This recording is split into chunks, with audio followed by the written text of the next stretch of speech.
Halo teman-teman, video ini saya buat bukan untuk menggurui, saya nggak punya rencana seperti itu, tapi saya buat untuk sharing dan nantinya bisa jadi bahan diskusi. Tapi main game ini nggak perlu diskusi panjang-panjang sih sebenarnya ya, diskusi singkat saja. Oke, langsung saja. Kegiatan rutin minimal main game Rise of Empire. 1. Periksa pabrik arang dan kedai, stok yang kurang segera dipenuhkan. Arang ini banyak kegunaannya ya, antara lain untuk upgrade bangunan, misalnya kastil, pabrik besi, dan bahan pembuat naga.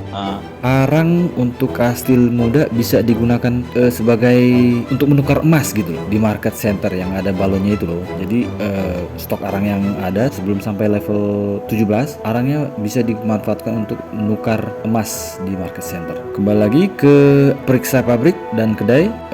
Kedai jangan sampai kosong makanannya dan airnya, karena kalau sampai kosong populasi penduduk jadi menurun, dan kalau populasi menurun bikin penurunan produksi di bangunan produksi ya.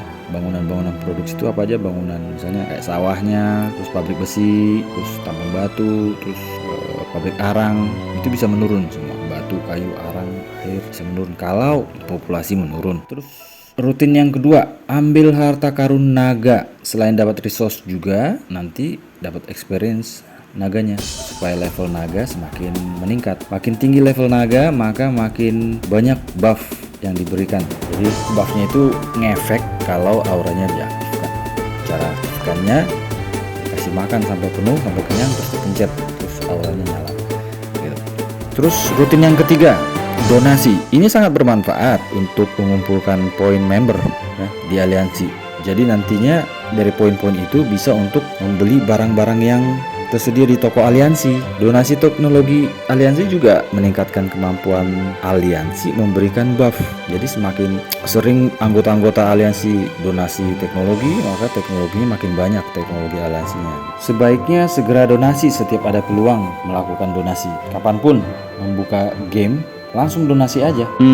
Rutin keempat, rekrut hero yang gratis. Sedangkan scroll rekrut hero yang dipunya, scrollnya jangan dipakai kecuali pada hari khusus rekrut hero, karena di hari tersebut semakin banyak pakai scroll rekrut hero, maka makin banyak hadiah yang didapat. Rekrut hero yang gratis. Rutin kelimanya, periksa penelitian, upgrade terus penelitiannya. Kalau penelitiannya sisa waktunya kurang dari 3 jam, pakai percepatan aja, lalu bikin penelitian baru yang lebih dari 4 jam ya, tergantung kamu off-nya atau nggak mainnya berapa jam ya. Jadi ketika sedang tidak main game, penelitiannya sedang berlangsung, misalnya malam gitu ya, waktu tidur ya, dihitung-hitung aja waktunya, atau lagi mau nongkrong atau mau ngedate atau waktu-waktu lainnya gitu, yang lagi nggak pengen main game, pilih waktu penelitian yang lumayan panjang. Rutin keenam, periksa daftar tugas harian. Selesaikan tugas-tugas yang mudah diselesaikan. Tidak perlu selesaikan semua yang ada di daftar misi untuk membuka semua box hadiahnya di misi harian. Usahakan semua boxnya itu kebuka. Ada list di bawahnya, untuk membukanya ada poin-poinnya. Nggak perlu selesaikan semua poin untuk membuka semua boxnya. Rutinitas standar atau minimal ini memang tujuannya buka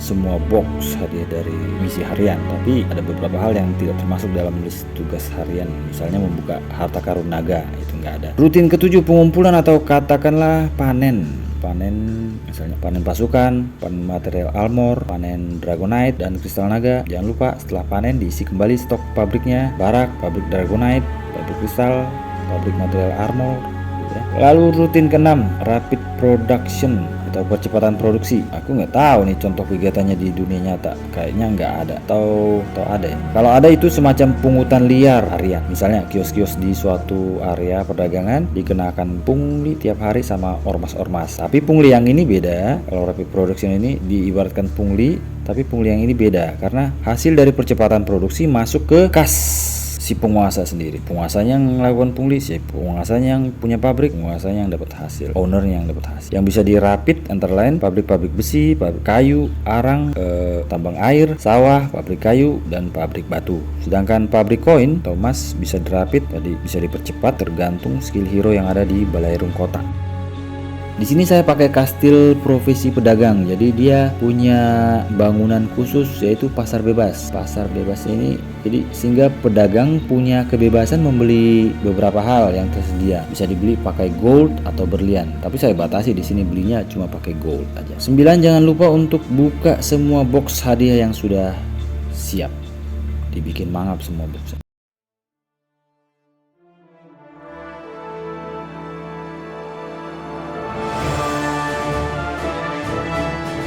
Beberapa legiun yang sedang nambang bisa dipercepat dengan bonus percepatan nambang. Yang tadinya masih nambang 2 jam lebih atau 4 jam lebih, kalau pakai percepatan nambang jadi langsung selesai.